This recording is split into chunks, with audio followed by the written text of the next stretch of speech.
is Hector Cotiano. My name is Emily Lopez. We're from Captain James Taylor School. We're pleased to introduce the Secretary Duncan and his guests. How many of you know about where the wild things are? Oh, yeah. Okay. The night Max wore his wolf suit and made mischief of one kind, his mother called him Wild Thing, and Max said, "I'll eat you up." So he was sent to bed without eating anything. Ooh, he looks kind of mad. And when he came to the place where the wild things are, they roared their terrible roars. And they gnashed their terrible teeth. And they rolled their terrible eyes and showed their terrible claws. The magic trick of staring into all their yellow eyes without blinking once. And they were frightened and called him the most wild thing of all. And Max, the king of all wild things, was lonely and wanted to be where someone loved him best of all.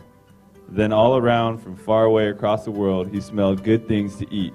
So he gave up being king of where the wild things are. And into the night of his very own room, where he found his supper waiting for him. And it was still hot. Who knows, I'm Hill, and who knows this book, The Day the Crayons Quit? One day in class, Duncan went out to take his crayons and found a stack of letters with his name on it. Whose favorite crayon's purple? Whose favorite crayon is green? Yeah. Who's raised their hand more than once? Yeah. This is from Green Crayon. This is from Green Crayon.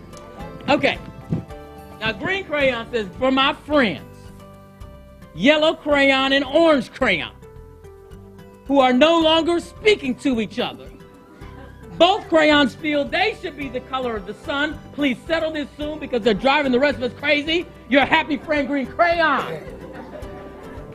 You see, Duncan decided to take the crayon's advice and color different things, different colors. You see, so he colored a whale orange and a crocodile blue, and he made an elephant red and a dinosaur purple, and he made Santa with an orange.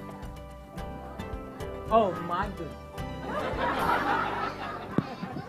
My book is called Police Officers on Patrol. How many people in here like police officers?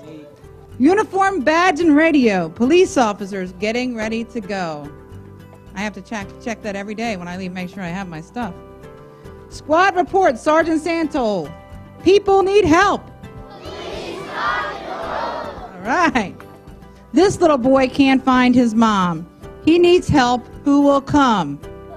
Police rock and roll! Good. Officer Jan on mounted patrol. You know what a mounted patrol is? There's Officer Jan. She rides a horse. How many of you have seen our police horses in your neighborhood? Yeah. All right. All right. So Officer Jan in her uniform, badge, and radio is responding. Go, Jan, go. Situation under control because when people need help. Police rock and roll! Now we're talking. What is it like being a police officer?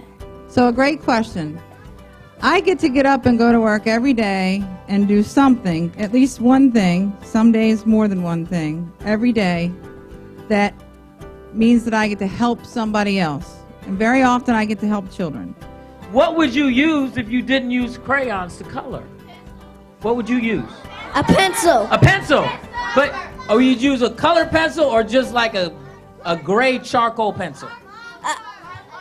A gray pencil. Okay. But doesn't that get old after a while? It's just gray all the time.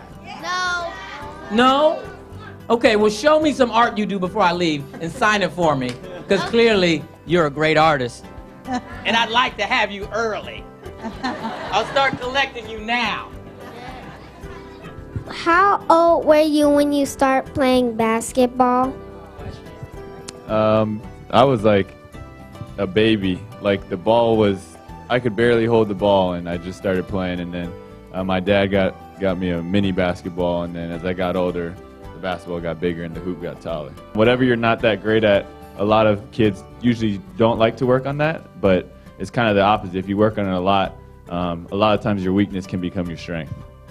What's it